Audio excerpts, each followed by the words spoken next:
Good morning दर्शकों, एक और नई सुबह ठंड के एहसास के साथ आप देख रहे हैं दिल्ली वाला रेडियो टीवी और अब समय हो चुका है आपको आपके मतलब की खबर बताने का। मैं हूं आपके साथ बसंत शर्मा और मैं आपके साथ हूं पूजा खंडूरी।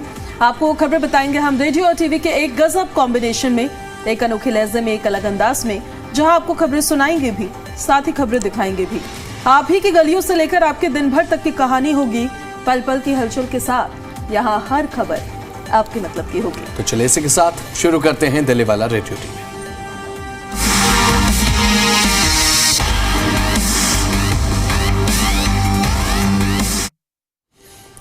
तो पूजा, अब दिल्ली में एक चीज़ जो है वो बहुत ज़्यादा अच्छी मुझे लगता है कि हो गई है, वो ये कि अब आप जो शिकायत है वो मित्र पोर्टल पर कर सकते हैं। दिल्ली में अब पुलिस, निगम और डीडीए समेत सभी विभागों की शिकायत मित्र पोर्टल पर आप ऑनलाइन दर्ज करा पाएंगे और ऐसे में ये बहुत ज़्यादा इम्पोर्टेंट हो जाता है।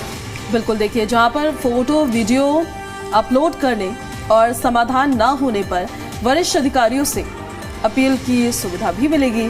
तो वहीं कैसे आप शिकायत कर सकते हैं, आपको जाना होगा एक वेबसाइट पर www.jansuvidha.delhi.government.in पर अपना मोबाइल नंबर डालकर यहाँ पर पंजीकरण कराना होगा और इसी के साथ विभाग का चयन कर आप अपनी शिकायत दर्ज करा सकते हैं। किस विभाग की शिकायत है, किस विभाग से जुड़ी हुई शिकायत है, और पोर्टल पर आप शिकायत से संबंधित अपने फोटोज और वीडियोस भी अपलोड कर सकते हैं।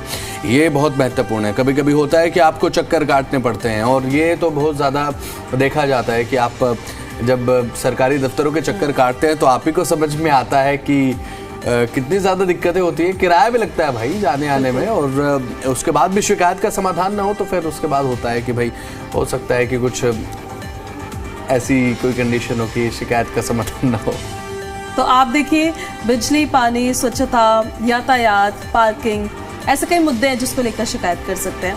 और एक बात, सरकार कॉल के माध्यम से लोगों से इसका फीडबैक भी लेगी कि किन मामलों की शिकायत नहीं होनी चाहिए। इसमें ये भी हम आपको बताते हैं। अब शिकायत के लिए आपको ऑप्शन दे रहे हैं, इसका मतलब ये नहीं कि आप हर शिकायत ही कर दें। हाँ, बिल्कुल सही बात। देखिए, आप क्या नहीं कर सकते हैं, अदालत का आदेश और कोर्ट में लंबे जो मामले उसकी कोई शिकायत नहीं होगी इसमें। बिल्कुल, आरटीआई से संबंधित किसी मामले की कोई शिकायत नहीं कर सकते आप इसमें। सरकारी कर्मचारियों के तबादले की शिकायत भी नहीं कर सकते आप इसमें, और आर्थिक सहायता या नौकरी के लिए प्रार्थना करने वाले मामलों की शिकायत भी नहीं कर सकते। ये आप नहीं कर सकते हैं। बिल्कुल, लेकिन क्या आप कर सकते हैं वो हमने आपको भी बताया था।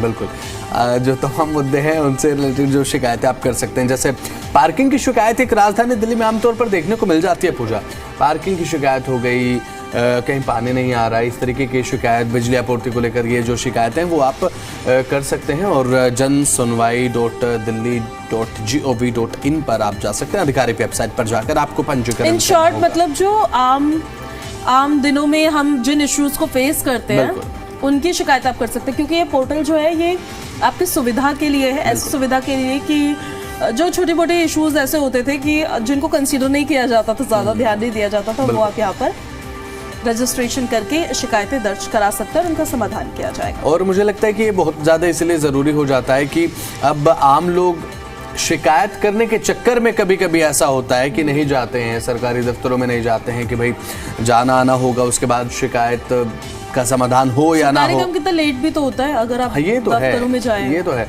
और ऐसा माना भी जाता है कि भाई सरकारी काम है, सरकारी शिकायत आपको करनी है। कोई ऐसी शिकायत है जिसमें सरकार का इंटरफेयर हो, सरकार को किसी चीज़ का समाधान करना हो, तो वो चीज़ लेट हो जाती है। अब ऐसे में ये होगा कि अब मित्र पोर्टल पर जब आप जाएंगे, आधिकारिक वेबसाइट www.jansunwai.delhi.gov.in पर सबसे पहले आपको अपना मोबाइल नंबर डालना है। मोबाइल नंबर डालने के बाद OTP आपके मोबाइल नंबर पर आएगा, इसका रजिस्ट्रेशन आपका हो जाएगा इस प्रक्रिया से। और उसके बाद आपको विभाग सेलेक्ट करना है कि जो आप शिकायत करने जा रहे हैं वो किस विभाग से जुड़ी हुई है। उसके बाद आपकी जो शिकायत है वो वहाँ पर आप लिखें, बताएं क्या शिकायत है, आपका क्या मुद्दा है जिसे लेकर आप शिकायत करना चाहते हैं, और इसके समाधान की अपील आप कर सकते हैं। और उससे संबंधित फोटोज़ और वीडियोज़ अगर आपके पास है तो आप वो भी अपलोड कर सकते हैं, जिससे होगा ये कि आपका एक जो प्रूफ है वो होगा कि हाँ भाई ये शिकायत और ये इसका प्रूफ है, और उसके बाद समाधान इसका जल्द से जल्द होगा। और सरकार फिर लोगों से फीडबैक भी लेगी कि आपने मित्र पोर्टल का जो यूज़ किया है आखिर उसका क्या फीडबैक है, उससे क्या समस्या का समाधान आपका हो पाया है, क्या समय से हो पाया। और पूजा ने भी बताया कि कौन कौन से मामलों की शिकायत आप नहीं कर सकते हैं। एक बार फिर से हम आपको बता देते हैं, क्योंकि ऐसा नहीं है कि आप किसी भी शिकायत के लिए आप रजिस्टर करें और शिकायत करें, ऐसा नहीं होगा। अदालत का आदेश और कोर्ट के किसी लंबित मामले को लेकर आप शिकायत नहीं कर सकते।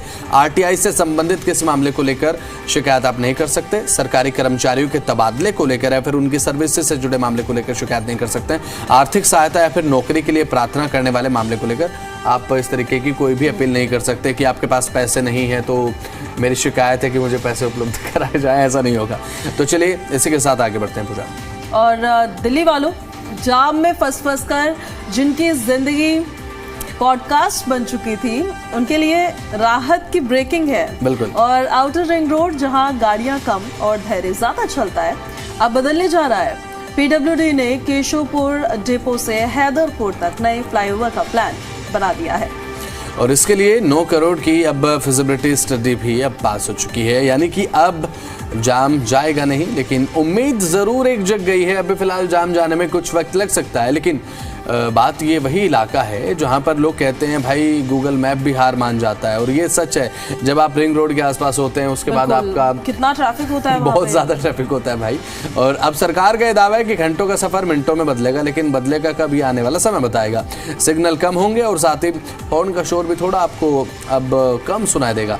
अब लगातार ये बात कही जा रही है कि काम होगा, पारदर्शिता के साथ टाइम पर काम होगा। मतलब दिल्ली वालों का ये बहुत जरूरी भी था। बस नहीं, वो हॉर्न का जो शोर होता है कभी कभी तो इट्स नॉट इवन नीडेड, और लोग हॉर्न बजा बजा के परेशान कर देते, कान ही फट जाते हैं। लेकिन और एक और चीज यहाँ पर ये भी है पूजा कि जब जाम में आप जाते हैं, जाम में आप चल रहे होते हैं और पीछे वाले को पता है कि सामने जाम है, सामने गाड़ियां खड़ी हुई हैं, उसके बावजूद भी गाड़ियां जाएंगे जैसे। और कभी कभी तो ये आपको डायलॉग देखने को, भाई ऊपर से ले जाओ। हाँ। ये कितने मीम्स वायरल होते हैं सोशल मीडिया पर। एक कॉमन सी बात है कि आप ऊपर से चला कर ले जाइए। अब ये एक कॉमन बात बोल दी जाती है जब जाम का सामना लोग करते हैं। तो दिल्ली के आउटर रिंग रोड पर अब सफर करने वाले लाखों यात्रियों के लिए एक अच्छी खबर ये है जो हम आपको बता रहे हैं। दिल्ली लोक निर्माण विभाग पीडब्ल्यूडी ने अब केशवपुर डिपो से हैदरपुर को जोड़ने वाले एक नए फ्लाईओवर का निर्माण करने का निर्णय लिया है। इससे जाम कम होगा, क्योंकि हम देखते हैं जब जाम राजधानी दिल्ली में लगता है तो जिंदगी एक पॉडकास्ट बनकर ही रह जाती है। वो इसलिए क्योंकि लोगों का जो सफर है वो बात करने में ही बीतता है भाई, किसको फोन कर लिया जाए। और हाँ, जाम के बहाने से ना आपकी मोबाइल लिस्ट में वो नंबर फिर निकलना शुरू हो जाते हैं आप जिनसे बात टाइम पास के लिए करते हैं। फिर आप टाइम पास करने के लिए फोन करते, रास्ता काटना आपको, आप फोन कर लीजिए, ये होता है। कुछ एरियाज तो ऐसे होते हैं जहाँ पर नेटवर्क भी नहीं आ रहे होते हैं, और वो समय काटना इतना मुश्किल होता है। जैसे मैं आपको बताऊं, कालिंदी कुंज से जब हम जाते हैं तो कालिंदी कुंज पे जो ट्रैफिक लगता है उससे सब लोग अवेयर है। अब वहाँ पे ट्रैफिक लगता है लंबा चौड़ा 45-50 मिनट का ट्रैफिक है, और वो नेटवर्क नहीं होते, तो अब आप किसी से बात भी नहीं कर सकते हो। और वो कितना इरिटेटिंग है। ये बहुत जरूरी है भाई कि दिल्ली के ट्रैफिक पर काम किया जाए और इस ट्रैफिक से निजात दिलाया जाए। अगर आप दिल्ली में हैं, आपको हॉर्न की आवाज़ सुनाई नहीं दे रही, या फिर आप किसी जाम में नहीं फंसे हैं, तो फिर आप दिल्ली से बाहर हैं। अगर दिल्ली में आप आ चुके हैं, अगर आप दिल्ली में हैं तो आपको हॉर्न की आवाज़ तो सुनाई देगी। और आप, मुझे नहीं लगता कि दिल्ली में आप 10 मिनट नॉन स्टॉप 50-60 की स्पीड पर गाड़ी चला सकते हैं। आप तभी चल सकते हैं जब आप एकदम अर्ली मॉर्निंग आ रहे हैं या फिर रात को 2 बजे चल रहे हैं, रात को 2 बजे चल रहे हैं। अदरवाइज तो इट्स वेरी टफ। आप 60 किलोमीटर वो स्पीड जो उसमें निर्धारित की जाती है वो लिख तो देते हैं, लेकिन उतनी स्पीड पे गाड़ियां चल कहाँ पाती है दिल्ली के ट्रैफिक में। और अगर 1 मिनट के लिए रोड खाली हो तो फिर वो 70, 80, 90 तक को टच करती है, और ट्रैफिक 1 मिनट में खत्म भी हो जाता है वो रास्ता फिर। और एक और चीज मैंने नोटिस की है पूजा दिल्ली में, क्योंकि अब दिल्ली में ये है ना कि जैसे ही जो लाइट है वो ग्रीन होती है, एक्सेलेरेटर इतनी स्पीड से जाता है कि जो गाड़ियों के टायर हैं एक राउंड तो वहीं पर खड़े लेते हैं, उसके बाद आगे भागना शुरू करते हैं। और थोड़ा गाड़ी को ध्यान से चलाएं। ट्रैफिक सिग्नल पर जैसे ग्रीन होती है तो एकदम गाड़ी को न भगाएं, कहीं ऐसा ना हो कि कोई दुर्घटना हो जाए। तो इस बात का थोड़ा सा ख्याल रखें। तो चलिए इसी के साथ अब खबरों में आगे बढ़ते हैं, और अगली खबर आपके लिए बहुत काम की है और आपके नॉलेज को थोड़ा बढ़ाएगी। अगर आप कॉलेज में पढ़ते हैं या फिर आपके घर में कोई हायर एजुकेशन ले रहा है, तो इन दिनों एक नाम लगातार आपको सुनाई दे रहा होगा, यूजीसी इक्विटी रेगुलेशन 2026। हाँ यार, ये बहुत सोशल मीडिया पे भी मैं देख रहा हूँ कि ये यूजीसी का एक जो विवाद चल रहा है, मतलब मुझे लगता है कि इसके बारे में तो मुझे जानना चाहिए और बताना चाहिए मैं दर्शकों को, तो प्लीज बताएं इस बारे में। बिल्कुल, क्योंकि देखिए हमारे देश में इतने युवा हैं और मोस्टली ऑलमोस्ट हर घर में कोई ऐसा बच्चा होगा जो अभी कॉलेज में होगा, पढ़ रहा होगा। तो देखिए सोशल मीडिया हो या फिर कॉलेज कैंपस हो, हर जगह एक ही सवाल है कि आखिर ऐसा क्या बदल गया है कि इस नियम ने इतना बड़ा विवाद खड़ा कर दिया है। तो इस पूरे मुद्दे को हम आपको समझाएंगे आसान भाषा में। दरअसल यूनिवर्सिटी ग्रांट कमीशन यानी कि यूजीसी ने 15 जनवरी 2026 से देश भर के सभी कॉलेजेस और यूनिवर्सिटी में नए इक्विटी नियम लागू कर दिए हैं। इनका मकसद है शिक्षा संस्थानों में किसी भी तरह का भेदभाव को खत्म करना, चाहे जाति हो, जेंडर हो या फिर सामाजिक पृष्ठभूमि हो। यूजीसी चाहता है कि हर छात्र को बराबरी और सम्मान मिले। ये नियम जो है बसंत 2012 के पुराने रेगुलेशन की जगह ले रहे हैं, जिन्हें अब आउटडेटेड माना गया है। वो पुराने नियम जो थे, नए नियम ज्यादा सख्त हैं, ज्यादा स्पष्ट है। सबसे बड़ा बदलाव इसमें ये है कि अब हर सरकारी और प्राइवेट कॉलेज में एक इक्विटी सेल बनाना अनिवार्य होगा। अगर किसी छात्र को भेदभाव महसूस होता है तो वो सीधे इस सेल में शिकायत दर्ज करा सकेगा। कॉलेज मैनेजमेंट को उस पर कार्रवाई करनी होगी। लेकिन सवाल ये है कि जब नियम अच्छे लग रहे हैं तो फिर विवाद क्यों है? इसकी दो बड़ी वजहें हैं। पहली वजह मैं आपको बताती हूँ, इन नियमों में ओबीसी वर्ग को भी जातिगत भेदभाव की श्रेणी में शामिल कर दिया गया है, जिस पर जनरल कैटेगरी के कुछ छात्रों ने आपत्ति जताई है। और दूसरी वजह यह है कि एक वर्ग का कहना है कि भारत की यूनिवर्सिटीज पहले ही ग्लोबल रैंकिंग में पीछे है और ऐसे में फोकस पढ़ाई की क्वालिटी पर होना चाहिए, न कि इन सब चीजों पर। अब आम आदमी जो है उस पर इसका सीधा असर पड़ने वाला है। आप समझिए क्या असर पड़ने वाला है इसका। कैंपस में अनुशासन और जवाबदेही बढ़ेगी। भेदभाव की शिकायतों को नजरअंदाज करना आसान नहीं होगा। एक तरफ इसे सुरक्षा कवच माना जा रहा है, तो दूसरी तरफ इससे नए टकराव की भी आशंका जताई जा रही है। सवाल ये है कि क्या ये नियम बराबरी लाएंगे या फिर ये नियम जो है नया विवाद खड़ा कर देंगे, क्योंकि फिलहाल सोशल मीडिया पर तो विवाद ही खड़ा हो रखा है। उनका कहना ये है कि रिजर्वेशन आपने पहले दी, अब उस रिजर्वेशन में आपने ओबीसी को भी इंक्लूड कर दिया है। और जनरल कैटेगरी का कहना ये है, वेदर वो शिक्षक हो, कर्मचारी हो, स्टूडेंट्स हो, उनका कहना ये है कि ये जो नए लॉज है ना, अगर इसका मिसयूज कोई करता है तो इनको इससे नुकसान हो सकता है। ये कहने की कोशिश कर रहे हैं। मतलब अगर इस तरीके से देखा जाए तो फिर जो मुझे लगता है कि जनरल कैटेगरी में गुस्सा तो अनिवार्य होगा, और ये देखने को भी मिल रहा है। क्योंकि आज सुबह मैं जब खबर पढ़ रहा था तो उत्तर प्रदेश के प्रयागराज में लगातार विरोध देखने को मिला है इसे लेकर भाई कि भाई आखिर क्यों इस तरीके से नियम बनाए जा रहे हैं।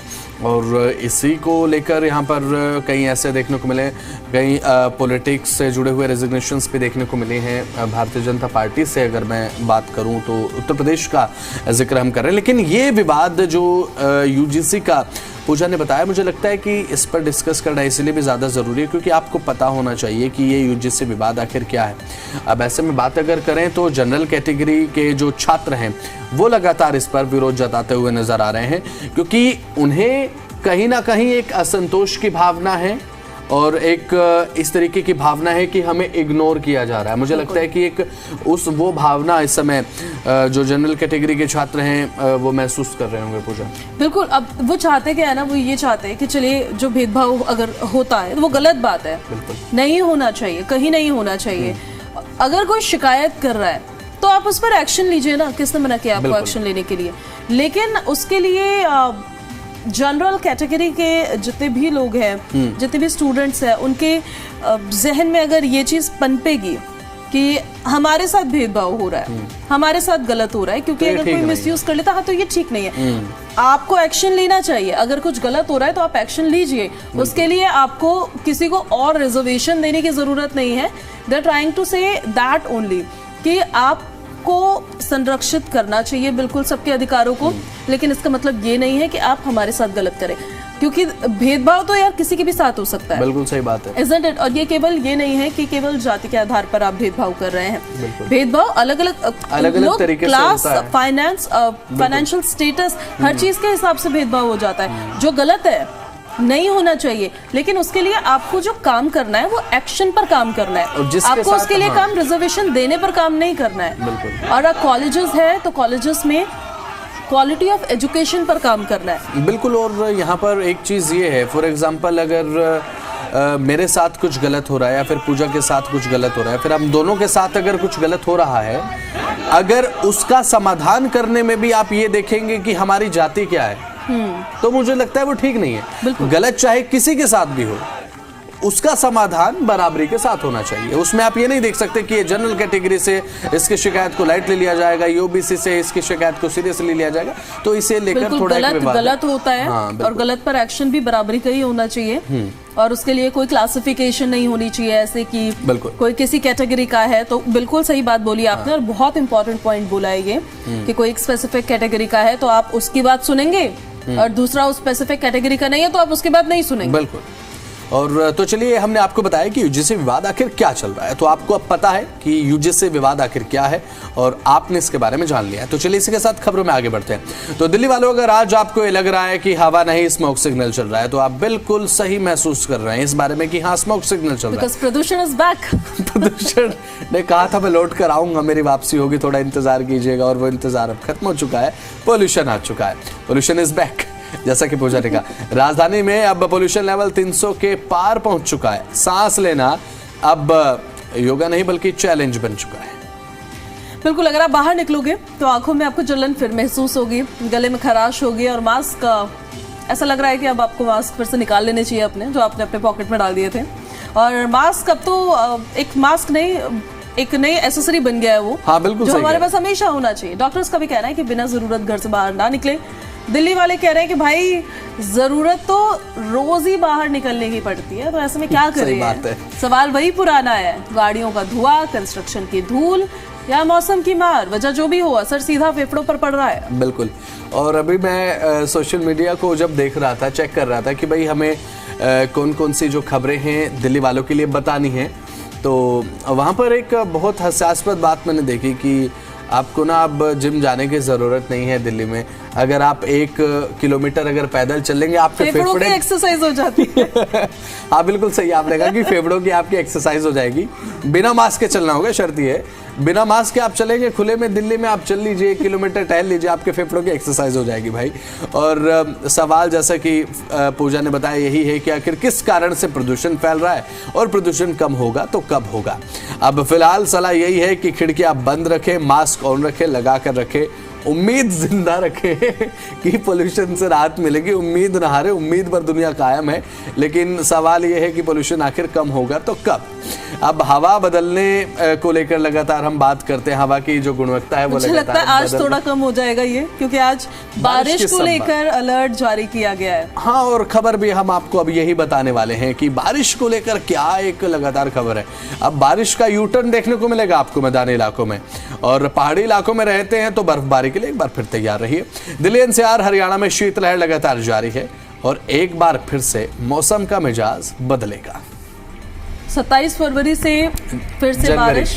अभी फरवरी आई, माफ कीजिए 27 जनवरी से फिर बारिश और बर्फबारी का अलर्ट जारी किया गया है। मौसम विभाग ने यह अलर्ट जारी किया है 28 जनवरी तक। पश्चिमी विक्षोभ का जो प्रभाव है वो रहने वाला है, पहाड़ों पर जारी रहेगा बर्फबारी का दौर। अभी और ज्यादा कड़ाके की ठंड पड़ने वाली है। तो गरज के साथ यहाँ पर बारिश का अलर्ट है, तो मुझे लगता है कि आपको थोड़ा सा अलर्ट हो जाना चाहिए। घर से ऑफिस जा रहे हैं, अभी तो फिलहाल शायद आपको देखने को नहीं मिले बारिश, लेकिन जब ऑफिस से घर की तरफ जाएंगे हो सकता है कि छिटपुट बूंदाबांदी आपको देखने के लिए मिल जाए। मौसम विभाग की तरफ से अलर्ट दिया गया है। लेकिन अब बारिश अगर हो जाती है पूजा, तो सर्दी बहुत ज़्यादा बढ़ने वाली है। बिल्कुल, ये हवा तो साफ हो जाएगी थोड़ी सी, लेकिन जो ठंड का सीजन 2 है वो फिर बहुत ज़्यादा नुकसान आपको पहुंचा सकता है। इसलिए क्योंकि जब ठंड जा रही थी तो मुझे लगता है कि बहुत लोगों ने अपने जैकेट वैकेट पैक कर दिए होंगे कि अब गर्मी आने वाली है और अब इनकी ज़रूरत नहीं पड़ेगी। लेकिन अभी फिलहाल निकाल के ही रखेगा, क्योंकि देखिए अभी ठंड रहने वाली है। बारिश होती है तो टेम्परेचर और कम होगा, टेम्परेचर कम होगा तो ठंड बढ़ेगी और शीतलहर चलेगी। और शीतलहर का अलर्ट तो जारी किया ही है मौसम विभाग की प्रेडिक्शन से ये कि ठंड रहने वाली है। मोबाइल नंबर डालने के बाद ओटीपी आपके मोबाइल नंबर पर आएगा, इसका रजिस्ट्रेशन आपका हो जाएगा इस प्रक्रिया से। और उसके बाद आपको विभाग सेलेक्ट करना है कि जो आप शिकायत करने जा रहे हैं वो किस विभाग से जुड़ी हुई है। उसके बाद आपकी जो शिकायत है वो वहाँ पर आप लिखें, बताएं क्या शिकायत है, आपका क्या मुद्दा है जिसे लेकर आप शिकायत करना चाहते हैं और इसके समाधान की अपील आप कर सकते हैं। और उससे संबंधित फोटोज और वीडियोस अगर आपके पास है तो आप वो भी अपलोड कर सकते हैं, जिससे होगा ये कि आपका एक जो प्रूफ है वो होगा कि हाँ भाई ये शिकायत और ये इसका प्रूफ है, और उसके बाद समाधान इसका जल्द से जल्द होगा। और सरकार फिर लोगों से फीडबैक भी लेगी कि आपने मित्र पोर्टल का जो यूज़ किया है आखिर उसका क्या फीडबैक है, उससे क्या समस्या का समाधान आपका हो पाया है, क्या समय से हो पाया। और पूजा ने भी बताया कि कौन कौन से मामलों की शिकायत आप नहीं कर सकते हैं। एक बार फिर से हम आपको बता देते हैं, क्योंकि ऐसा नहीं है कि आप किसी भी शिकायत के लिए आप रजिस्टर करें और शिकायत करें, ऐसा नहीं होगा। अदालत का आदेश और कोर्ट के किसी लंबित मामले को लेकर आप शिकायत नहीं कर सकते। आरटीआई से संबंधित किसी मामले को लेकर शिकायत आप नहीं कर सकते। सरकारी कर्मचारियों के तबादले को लेकर या फिर उनकी सर्विस से जुड़े मामले को लेकर शिकायत नहीं कर सकते। आर्थिक सहायता या फिर नौकरी के लिए प्रार्थना करने वाले मामले को लेकर आप इस तरीके की कोई भी अपील नहीं कर सकते कि आपके पास पैसे नहीं है तो मेरी शिकायत है कि मुझे पैसे उपलब्ध कराए जाए, ऐसा नहीं होगा। तो चलिए इसी के साथ आगे बढ़ते हैं पूजा। और दिल्ली वालों, जाम में फंस कर जिनकी जिंदगी पॉडकास्ट बन चुकी थी उनके लिए राहत की ब्रेकिंग है। बिल्कुल। और आउटर रिंग रोड जहां गाड़ियां कम और धैर्य ज्यादा चलता है, अब बदलने जा रहा है। पीडब्ल्यूडी ने केशवपुर डिपो से हैदरपुर तक नए फ्लाईओवर का प्लान बना दिया है और इसके लिए 9 करोड़ की अब फिजिबिलिटी स्टडी भी अब पास हो चुकी है, यानी कि अब जाम जाएगा नहीं, लेकिन उम्मीद ज़रूर एक जग गई है। अभी फिलहाल जाम जाने में कुछ वक्त लग सकता है, लेकिन बात ये वही इलाका है जहाँ पर लोग कहते हैं भाई गूगल मैप भी हार मान जाता है, और ये सच है। जब आप रिंग रोड के आसपास होते हैं उसके बाद आपका कितना ट्रैफिक होता है, बहुत ज़्यादा ट्रैफिक होता है भाई। और अब सरकार का दावा है कि घंटों का सफ़र मिनटों में बदलेगा, लेकिन बदलेगा कब ये आने वाला समय बताएगा। सिग्नल कम होंगे और साथ ही हॉर्न का शोर भी थोड़ा आपको अब कम सुनाई देगा। अब लगातार ये बात कही जा रही है कि काम होगा, पारदर्शिता के साथ टाइम पर काम होगा। मतलब दिल्ली वालों का ये बहुत जरूरी भी था, बस नहीं वो हॉर्न का जो शोर होता है कभी कभी तो इट्स नॉट इवन नीडेड, और हाँ, लोग हॉर्न बजा बजा के परेशान कर देते, कान ही फट जाते हैं। लेकिन और एक और चीज यहाँ पर ये भी है पूजा कि जब जाम में आप जाते हैं, जाम में आप चल रहे होते हैं और पीछे वाले को पता है कि सामने जाम है, सामने गाड़ियां खड़ी हुई हैं, उसके बावजूद भी गाड़ियां जाएंगे जैसे। और कभी कभी तो ये आपको डायलॉग देखने को, भाई ऊपर से ले जाओ। हाँ। ये कितने मीम्स वायरल होते हैं सोशल मीडिया पर। एक कॉमन सी बात है कि आप ऊपर से चला कर ले जाइए। अब ये एक कॉमन बात बोल दी जाती है जब जाम का सामना लोग करते हैं। तो दिल्ली के आउटर रिंग रोड पर अब सफर करने वाले लाखों यात्रियों के लिए अच्छी खबर ये है जो हम आपको बता रहे हैं। दिल्ली लोक निर्माण विभाग पीडब्ल्यूडी ने अब केशवपुर डिपो से हैदरपुर को जोड़ने वाले एक नए फ्लाईओवर का निर्माण करने का निर्णय लिया है। इससे जाम कम होगा, क्योंकि हम देखते हैं जब जाम राजधानी दिल्ली में लगता है तो जिंदगी एक पॉडकास्ट बनकर ही रह जाती है। वो इसलिए क्योंकि लोगों का जो सफर है वो बात करने में ही बीतता है भाई, किसको फोन कर लिया जाए। और हाँ, जाम के बहाने से ना आपकी मोबाइल लिस्ट में वो नंबर फिर निकलना शुरू हो जाते हैं आप जिनसे बात टाइम पास के लिए करते हैं। फिर आप टाइम पास करने के लिए फोन करते, रास्ता काटना आपको, आप फोन कर लीजिए, ये होता है। कुछ एरियाज तो ऐसे होते हैं जहाँ पर नेटवर्क भी नहीं आ रहे होते हैं और वो समय काटना इतना मुश्किल होता है। जैसे मैं आपको बताऊँ, कालिंदी कुंज से जब हम जाते हैं तो कालिंदी कुंज पे जो ट्रैफिक लगता है उससे सब लोग अवेयर है। अब वहाँ पे ट्रैफिक लगता है लंबा चौड़ा 45-50 मिनट का ट्रैफिक है और वो नेटवर्क नहीं होते, तो अब आप किसी से बात भी नहीं कर सकते हो। और कितना इरिटेटिंग है। ये बहुत जरूरी है भाई कि दिल्ली के ट्रैफिक पर काम किया जाए और इस ट्रैफिक से निजात दिलाया जाए। अगर आप दिल्ली में हैं, आपको हॉर्न की आवाज़ सुनाई नहीं दे रही, या फिर आप किसी जाम में नहीं फंसे हैं, तो फिर आप दिल्ली से बाहर हैं। अगर दिल्ली में आप आ चुके हैं, अगर आप दिल्ली में हैं तो आपको हॉर्न की आवाज़ तो सुनाई देगी। और आप, मुझे नहीं लगता कि दिल्ली में आप 10 मिनट नॉन स्टॉप 50-60 की स्पीड पर गाड़ी चला सकते हैं। आप तभी चल सकते हैं जब आप एकदम अर्ली मॉर्निंग आ रहे हैं या फिर रात को 2 बजे चल रहे हैं, रात को 2 बजे चल रहे हैं। अदरवाइज तो इट्स वेरी टफ। आप 60 किलोमीटर वो स्पीड जो उसमें निर्धारित की जाती है वो लिख तो देते हैं, लेकिन उतनी स्पीड पे गाड़ियां चल कहाँ पाती है दिल्ली के ट्रैफिक में। और अगर 1 मिनट के लिए रोड खाली हो तो फिर वो 70, 80, 90 तक को टच करती है और ट्रैफिक 1 मिनट में खत्म भी हो जाता है वो रास्ता फिर। और एक और चीज मैंने नोटिस की है पूजा दिल्ली में, क्योंकि अब दिल्ली में ये है ना कि जैसे ही जो लाइट है वो ग्रीन होती है, एक्सेलेरेटर इतनी स्पीड से जाता है कि जो गाड़ियों के टायर हैं एक राउंड तो वहीं पर खड़े खड़े लेते हैं, उसके बाद आगे भागना शुरू करते हैं। और थोड़ा गाड़ी को ध्यान से चलाएं, ट्रैफिक सिग्नल पर जैसे ग्रीन होती है तो एकदम गाड़ी को न भगाएं, कहीं ऐसा ना हो कि कोई दुर्घटना हो जाए, तो इस बात का थोड़ा सा ख्याल रखें। तो चलिए इसी के साथ अब खबरों में आगे बढ़ते हैं और अगली खबर आपके लिए बहुत काम की है और आपके नॉलेज को थोड़ा बढ़ाएगी।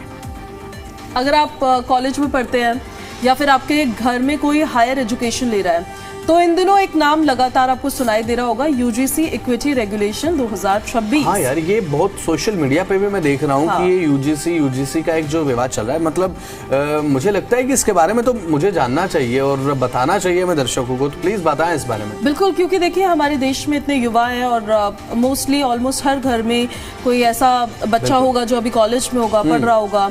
तो देखिए सोशल मीडिया हो या फिर कॉलेज कैंपस हो, हर जगह एक ही सवाल है कि आखिर ऐसा क्या बदल गया है कि इस नियम ने इतना बड़ा विवाद खड़ा कर दिया है। तो इस पूरे मुद्दे को हम आपको समझाएंगे आसान भाषा में। दरअसल यूनिवर्सिटी ग्रांट कमीशन यानी कि यूजीसी ने 15 जनवरी 2026 से देश भर के सभी कॉलेजेस और यूनिवर्सिटी में नए इक्विटी नियम लागू कर दिए हैं। इनका मकसद है शिक्षा संस्थानों में किसी भी तरह का भेदभाव को खत्म करना, चाहे जाति हो, जेंडर हो या फिर सामाजिक पृष्ठभूमि हो। यूजीसी चाहता है कि हर छात्र को बराबरी और सम्मान मिले। ये नियम जो है बसंत 2012 के पुराने रेगुलेशन की जगह ले रहे हैं, जिन्हें अब आउटडेटेड माना गया है। वो पुराने नियम जो थे, नए नियम ज्यादा सख्त हैं, ज्यादा स्पष्ट है। सबसे बड़ा बदलाव इसमें यह है कि अब हर सरकारी और प्राइवेट कॉलेज में एक इक्विटी सेल बनाना अनिवार्य होगा। अगर किसी छात्र को भेदभाव महसूस होता है तो वो सीधे इस सेल में शिकायत दर्ज करा सकेगा और कॉलेज मैनेजमेंट को उस पर कार्रवाई करनी होगी। लेकिन सवाल ये है कि जब नियम अच्छे लग रहे हैं तो फिर विवाद क्यों है? इसकी दो बड़ी वजहें हैं। पहली वजह मैं आपको बताती हूँ, इन नियमों में ओबीसी वर्ग को भी जातिगत भेदभाव की श्रेणी में शामिल कर दिया गया है, जिस पर जनरल कैटेगरी के कुछ छात्रों ने आपत्ति जताई है। और दूसरी वजह यह है कि एक वर्ग का कहना है कि भारतीय यूनिवर्सिटीज पहले ही ग्लोबल रैंकिंग में पीछे है और ऐसे में फोकस पढ़ाई की क्वालिटी पर होना चाहिए, न कि इन सब चीजों पर। अब आम आदमी जो है उस पर इसका सीधा असर पड़ने वाला है। आप समझिए क्या असर पड़ने वाला है इसका। कैंपस में अनुशासन और जवाबदेही बढ़ेगी, भेदभाव की शिकायतों को नजरअंदाज करना आसान नहीं होगा। एक तरफ इसे सुरक्षा कवच माना जा रहा है तो दूसरी तरफ इससे नए टकराव की भी आशंका जताई जा रही है। सवाल ये है कि क्या ये नियम बराबरी लाएंगे या फिर ये नियम जो है नया विवाद खड़ा कर देंगे, क्योंकि फिलहाल सोशल मीडिया पर तो विवाद ही खड़ा हो रखा है।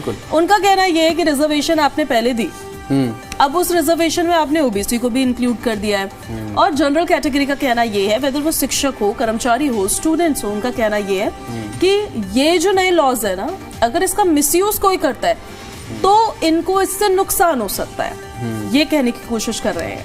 मतलब अगर इस तरीके से देखा जाए तो फिर जो मुझे लगता है कि जनरल कैटेगरी में गुस्सा तो अनिवार्य होगा और ये देखने को भी मिल रहा है, क्योंकि आज सुबह मैं जब खबर पढ़ रहा था तो उत्तर प्रदेश के प्रयागराज में लगातार विरोध देखने को मिला है इसे लेकर भाई कि भाई आखिर क्यों इस तरीके से नियम बनाए जा रहे हैं।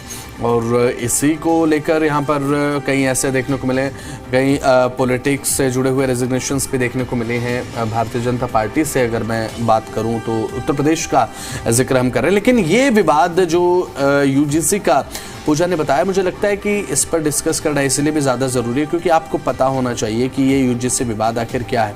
अब ऐसे में बात अगर करें तो जनरल कैटेगरी के जो छात्र हैं वो लगातार इस पर विरोध जताते हुए नजर आ रहे हैं, क्योंकि उन्हें कहीं ना कहीं एक असंतोष की भावना है और एक इस तरीके की भावना है कि हमें इग्नोर किया जा रहा है। मुझे लगता है कि एक वो भावना इस समय जो जनरल कैटेगरी के छात्र हैं वो महसूस कर रहे होंगे। पूजा बिल्कुल, अब वो चाहते क्या है ना, वो ये चाहते हैं कि चलिए जो भेदभाव अगर होता है तो वो गलत बात है, नहीं होना चाहिए, कहीं नहीं होना चाहिए। अगर कोई शिकायत कर रहा है तो आप उस पर एक्शन लीजिए ना, किसने मना किया आपको एक्शन लेने के लिए? लेकिन उसके लिए जनरल कैटेगरी के जितने भी लोग हैं, जितने भी स्टूडेंट्स हैं, उनके जहन में अगर ये चीज पनपेगी कि हमारे साथ भेदभाव हो रहा है, हमारे साथ गलत हो रहा है, क्योंकि अगर कोई मिसयूज कर लेता है तो ये ठीक नहीं है। आपको एक्शन लेना चाहिए, अगर कुछ गलत हो रहा है तो आप एक्शन लीजिए। उसके लिए आपको किसी को और रिजर्वेशन देने की जरूरत नहीं है।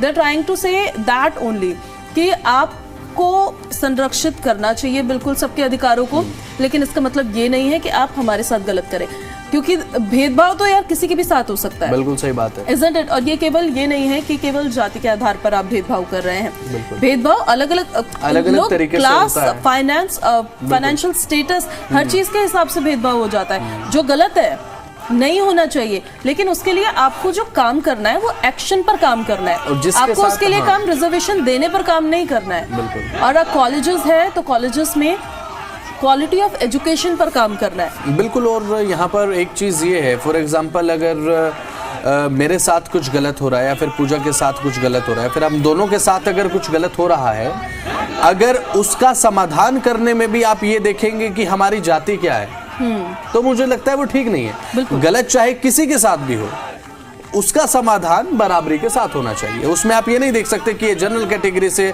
इसकी शिकायत को लाइट ले लिया जाएगा, ये ओबीसी से इसकी शिकायत को सीरियसली लिया जाएगा, तो इसे लेकर थोड़ा गलत होता है। और गलत पर एक्शन भी बराबरी का ही होना चाहिए, और उसके लिए कोई क्लासिफिकेशन नहीं होनी चाहिए ऐसे कि कोई किसी कैटेगरी का है। तो बिल्कुल सही बात बोली आपने, और बहुत इंपॉर्टेंट पॉइंट बोला है ये कि कोई एक स्पेसिफिक कैटेगरी का है तो आप उसकी बात सुनेंगे, और दूसरा उस स्पेसिफिक कैटेगरी का नहीं है तो आप उसकी बात नहीं सुनेंगे। बिल्कुल।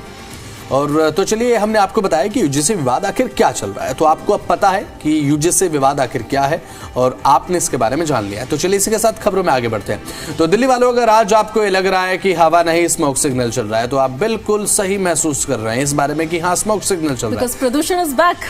प्रदूषण ने कहा था मैं लौट कर आऊंगा, मेरी वापसी होगी, थोड़ा इंतजार कीजिएगा, और वो इंतजार अब खत्म हो चुका है। पोल्यूशन आ चुका है, पोल्यूशन इज बैक, जैसा कि पूजा ने कहा। राजधानी में अब पोल्यूशन लेवल 300 के पार पहुंच चुका है। सांस लेना अब योगा नहीं बल्कि चैलेंज बन चुका है। बिल्कुल, अगर आप बाहर निकलोगे तो आंखों में आपको जलन फिर महसूस होगी, गले में खराश होगी, और मास्क ऐसा लग रहा है कि अब आपको मास्क फिर से निकाल लेने चाहिए अपने, जो आपने अपने पॉकेट में डाल दिए थे। और मास्क अब तो एक मास्क नहीं, एक नई एसेसरी बन गया है वो। हाँ, बिल्कुल, जो हमारे पास हमेशा होना चाहिए। डॉक्टर्स का भी कहना है कि बिना जरूरत घर से बाहर ना निकले। दिल्ली वाले कह रहे हैं कि भाई जरूरत तो रोज ही बाहर निकलने की पड़ती है, तो ऐसे में क्या करें। सवाल वही पुराना है, गाड़ियों का धुआं, कंस्ट्रक्शन की धूल या मौसम की मार, वजह जो भी हो, असर सीधा फेफड़ों पर पड़ रहा है। बिल्कुल। और अभी मैं सोशल मीडिया को जब देख रहा था, चेक कर रहा था कि भाई हमें कौन कौन सी जो खबरें हैं दिल्ली वालों के लिए बतानी है, तो वहाँ पर एक बहुत हास्यास्पद बात मैंने देखी कि आपको ना अब जिम जाने की ज़रूरत नहीं है दिल्ली में। अगर आप 1 किलोमीटर अगर पैदल चलेंगे, आपके फेफड़ों की एक्सरसाइज हो जाती है। हाँ, बिल्कुल सही आपने कहा कि फेफड़ों की आपकी एक्सरसाइज हो जाएगी। बिना मास्क के चलना होगा, शर्त ये है। बिना मास्क के आप चलेंगे खुले में दिल्ली में, आप चल लीजिए, 1 किलोमीटर टहल लीजिए, आपके फेफड़ों की एक्सरसाइज हो जाएगी भाई। और सवाल जैसा कि पूजा ने बताया यही है कि आखिर किस कारण से प्रदूषण फैल रहा है, और प्रदूषण कम होगा तो कब होगा। अब फिलहाल सलाह यही है कि खिड़कियां बंद रखें, मास्क ऑन रखें, लगा कर रखें, उम्मीद जिंदा रखें कि पोल्यूशन से राहत मिलेगी। उम्मीद न हारे, उम्मीद पर दुनिया कायम है। लेकिन सवाल यह है कि पोल्यूशन आखिर कम होगा तो कब। अब हवा बदलने को लेकर लगातार हम बात करते हैं, हवा की जो गुणवत्ता है वो मुझे लगता है आज थोड़ा कम हो जाएगा ये, क्योंकि आज बारिश को लेकर अलर्ट जारी किया गया है। हाँ, और खबर भी हम आपको अब यही बताने वाले हैं कि बारिश को लेकर क्या एक लगातार खबर है। अब बारिश का यू टर्न देखने को मिलेगा आपको मैदानी इलाकों में, और पहाड़ी इलाकों में रहते हैं तो बर्फबारी के लिए एक बार फिर तैयार रहिए। दिल्ली एनसीआर हरियाणा में शीतलहर लगातार जारी है, और एक बार फिर से मौसम का मिजाज बदलेगा। 27 फरवरी से फिर से बारिश। अभी फरवरी आई, माफ कीजिए 27 जनवरी से फिर बारिश और बर्फबारी का अलर्ट जारी किया गया है। मौसम विभाग ने यह अलर्ट जारी किया है 28 जनवरी तक। पश्चिमी विक्षोभ का जो प्रभाव है वो रहने वाला है, पहाड़ों पर जारी रहेगा बर्फबारी का दौर। अभी और ज्यादा कड़ाके की ठंड पड़ने वाली है। तो गरज के साथ यहाँ पर बारिश का अलर्ट है, तो मुझे लगता है कि आपको थोड़ा सा अलर्ट हो जाना चाहिए। घर से ऑफिस जा रहे हैं, अभी तो फिलहाल शायद आपको देखने को नहीं मिले बारिश, लेकिन जब ऑफिस से घर की तरफ जाए हो सकता है कि छिटपुट बूंदाबांदी आपको देखने के लिए मिल जाए। मौसम विभाग की तरफ से अलर्ट दिया गया है। लेकिन अब बारिश अगर हो जाती है पूजा, तो सर्दी बहुत ज़्यादा बढ़ने वाली है। बिल्कुल, ये हवा तो साफ हो जाएगी थोड़ी सी, लेकिन जो ठंड का सीजन 2 है वो फिर बहुत ज़्यादा नुकसान आपको पहुंचा सकता है। इसलिए क्योंकि जब ठंड जा रही थी तो मुझे लगता है कि बहुत लोगों ने अपने जैकेट वैकेट पैक कर दिए होंगे कि अब गर्मी आने वाली है और अब इनकी ज़रूरत नहीं पड़ेगी। लेकिन अभी फिलहाल निकाल के ही रखेगा, क्योंकि देखिए अभी ठंड रहने वाली है। बारिश होती है तो टेम्परेचर और कम होगा, टेम्परेचर कम होगा तो ठंड बढ़ेगी और शीतलहर चलेगी। और शीतलहर का अलर्ट तो जारी किया ही है, मौसम विभाग की प्रेडिक्शन से ये कि ठंड रहने वाली है। तौर पर बादल जो है वो छाए रहने की ही बात की जा रही है, उसी को लेकर हम अलर्ट भी आपको अपडेट लगातार दे रहे हैं। दोपहर तक 1-2 बार हल्की बारिश के साथ गरज चमक हो सकती है और इस दौरान बिजली गिरने और 30 से 40 किलोमीटर प्रति घंटे की रफ्तार से तेज झोंकेदार हवाएं चलने की संभावना जताई गई है। मौसम विभाग का कहना है कि दोपहर के बाद से रात तक हल्की बारिश और तेज हवाएं आपको देखने को मिलेगी। तो वहीं अब 27 जनवरी को यानी कि आज अधिकतम तापमान 18 से 19 के आसपास रहेगा, तो वहीं न्यूनतम तापमान आज 8 से 10 डिग्री सेल्सियस के आसपास रहने का अनुमान है। तो ये मौसम को लेकर अपडेट हमने दिया है, तो अब थोड़ा सतर्क रहे। अब बारिश अगर होती है तो कपड़ों की लेयरिंग थोड़ा बढ़ा दें, 2 कपड़े पहने हैं तो 3 कपड़े पहने, थोड़ा सतर्क रहे, अपनी तबीयत का ख्याल रखें। ठंड का आखिरी फेज चल रहा है, कहीं ऐसा ना हो कि बीमार वगैरह पड़ गए तो 15 से 20 दिन आपके तबीयत खराब में निकल जाए। बिल्कुल। तो चलिए इसी के साथ बढ़ते हैं खबरों में आगे। अब ट्रैफिक को लेकर अपडेट आपके लिए जान लेना बहुत ज़्यादा ज़रूरी है, क्योंकि पीक आवर्स में जब आप ऑफिस से घर की तरफ निकलेंगे तो ये अपडेट आपके लिए जानना ज़रूरी है। कहीं ऐसा ना हो कि आप जाम में फंस जाएं, आपको बाद में पता लगे कि यहाँ तो प्रतिबंध था, यहाँ तो हम आ ही नहीं सकते थे। तो विजय चौक पर आज बेटिंग रिट्रीट रिहर्सल देखने को मिलेगी। शाम 4 बजे से शाम 6 बजे तक ट्रैफिक यहाँ पर पूजा प्रतिबंधित रहेगा, यानी कि नहीं जा सकते, नो एंट्री। तो विजय चौक रायसीना रोड में गाड़ियों की नो एंट्री रहेगी और जो शिकार रोड है, दारा शिकार रोड, कृष्णा मेनन मार्ग, कर्तव्य पथ, यहाँ पर आपको डिविजन्स मिलेंगे। आपके लिए ऑप्शनल रूट्स क्या हो सकते हैं? रिंग रोड, रिज रोड और विंडो मार्ग, और वैकल्पिक मार्ग क्या हो सकता है? Safdarjung road, Rani Jhansi road, Minto road. Full dress rehearsals के चलते गाड़ियों की एंट्री बैन रहेगी। इन शॉर्ट देखिए, आपको आज जो ल्यूटियन जोन है वहां से जाने से बचना है, क्योंकि वहां पर आपको रूट्स डाइवर्टेड मिल सकते हैं और आप रिंग रोड का इस्तेमाल कर सकते हैं अपने गंतव्य स्थान तक जाने के लिए। बिल्कुल। राजधानी दिल्ली में आज विजय चौक पर बेटिंग रिट्रीट समारोह का आयोजन है। फुल ड्रेस रिहर्सल यहाँ पर देखने को मिलेगी और एहतियात के तौर पर यहाँ पर गाड़ियों की नो एंट्री देखने को मिलेगी। शाम 4 बजे से 6 बजे तक का ये समय है और यही वो समय है जब लोग अपने ऑफिस से निकलते हैं, अपने घरों की तरफ जाते हैं। तो थोड़ा सा अगर आप देख लेंगे कि इसके बजाय आप जो प्रतिबंधित जो मार्ग है उसके बजाय अगर आप वैकल्पिक मार्ग चुने तो ज़्यादा अच्छा आपके लिए रहेगा। और कर्तव्य पथ और इसके आसपास की जो क्रॉसिंग एरिया है, गाड़ियों की एंट्री यहाँ पर बैन रहने वाली है। सलाह दी गई है कि इन मार्गों पर जाने से बचें। वैकल्पिक मार्ग का इस्तेमाल कर सकते हैं। कौन कौन से? जैसा कि मेरी सहयोगी पूजा ने बताया, ring road, ridge road, Rani Jhansi road पर आप जा सकते हैं और यहाँ से होकर आप निकल सकते हैं। तो चलिए इसी के साथ खबरों में आगे बढ़ते हैं। एक और महत्वपूर्ण अपडेट आपके लिए। बिल्कुल। भारतीय डाक ने ग्रामीण डाक सेवक यानी कि GDS के लिए बम्पर भर्ती के लिए नोटिफिकेशन जारी कर दिया है। इस बार कुल 28,740 रिक्त पद भरने हैं और आवेदन की प्रक्रिया 31 जनवरी से शुरू होगी। इच्छुक और पात्र उम्मीदवार ऑनलाइन 14 फरवरी तक फॉर्म भर सकते हैं, जबकि फीस जमा करने की जो आखिरी तारीख होगी आपके पास वो है 16 फरवरी। लेकिन 16 फरवरी के चक्कर में मत पड़िए, क्योंकि कभी कभी ऐसा होता है कि वेबसाइट्स पर हैवी ट्रैफिक देखने को मिलता है, वेबसाइट कभी कभी नहीं चलती है, तो कहीं ऐसा ना हो। तो जितना जल्दी हो सके ऐसा एज सुन एज पॉसिबल आप इसको भर दीजिए, तो आपके लिए अच्छा रहेगा। और आप हमारे साथ कनेक्ट कर सकते हैं। कैसे कनेक्ट करेंगे आप हमारे साथ, ये भी हम आपको फटाफट बता देते हैं। हम क्योंकि दिल्ली और दिल्ली वालों से जुड़े हुए हर मुद्दे पर बात करते हैं शो में, लेकिन आपके कोई इश्यूज हैं, आप चाहते हैं किसी विषय पर बात होनी चाहिए, तो आप #दिल्लीवाला-रेडियो-TV हमारे सोशल मीडिया अकाउंट्स पे जो रील्स होती है, क्योंकि वो सबसे आसान जरिया है जिससे हम भी उस चीज तक पहुंच पाए कि आपके इश्यूज क्या है, विषय क्या है आपका। तो आप #दिल्लीवाला-रेडियो-TV लिखेंगे और उसके बाद अपना इशू लिखेंगे। अब सोशल मीडिया अकाउंट्स क्या क्या है? एक मेरा एक्स अकाउंट है खंडूरी पूजा, एक बसंत का एक्स अकाउंट है बसंत शर्मा 006 और जी दिल्ली NCR हरियाणा का भी सोशल मीडिया अकाउंट, चाहे वेदर वो इंस्टाग्राम पे हो, यूट्यूब पे हो, फेसबुक पे हो, ट्विटर पे हो, हर जगह जी दिल्ली NCR हरियाणा आप तक खबरें पहुंचा रहा है, वहां से भी आप कांटेक्ट कर सकते हैं। और जिस तरीके की मांग हमारे दर्शकों की रहती है वो बातचीत हम करते हैं। गोल्ड सिल्वर को लेकर हम लगातार बात कर रहे हैं, पिछले कुछ समय से लगातार हम दिल्ली की उन टॉपिक्स पर बात कर रहे हैं जो हमारे दर्शक चाहते हैं। तो चलिए इसी के साथ खबरों में आगे बढ़ते हैं, बात करते हैं सोने और चांदी को लेकर। सोने और चांदी के दाम लगातार पिछले कुछ समय से इस तरीके से अट्रैक्ट कर रहे हैं कि लोग पूरे तरीके से चाहते हैं क्या है। 1,62,110 रुपए सोने के 10 ग्राम के दाम हो चुके हैं 24 कैरेट। चांदी की कीमत 3,60,100 रुपए प्रति किलो के हिसाब से हो चुकी है। पूजा, मुझे लग रहा है जिस रफ्तार से ये बढ़ रहा है, ये सोना बहुत जल्दी 2 लाख पार कर जाएगा। बिल्कुल। चांदी बहुत जल्दी 4 लाख पार कर जाएगा। बिल्कुल। और तो चलिए इसी के साथ खबरों में आगे बढ़ते हुए बताते हैं आपको राजधानी दिल्ली में पेट्रोल डीजल के दाम क्या है, क्योंकि ये जान लेना भी आपके लिए बहुत ज्यादा जरूरी है। अभी तक हमने आपको बताए थे गोल्ड और सिल्वर के प्राइस, अब जान लीजिए पेट्रोल के दाम।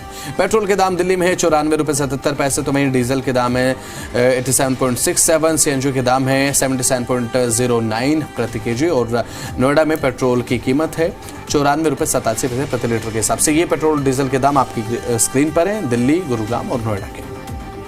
तो चलिए फिलहाल इस कार्यक्रम के यहीं पर समाप्ति। नमस्कार।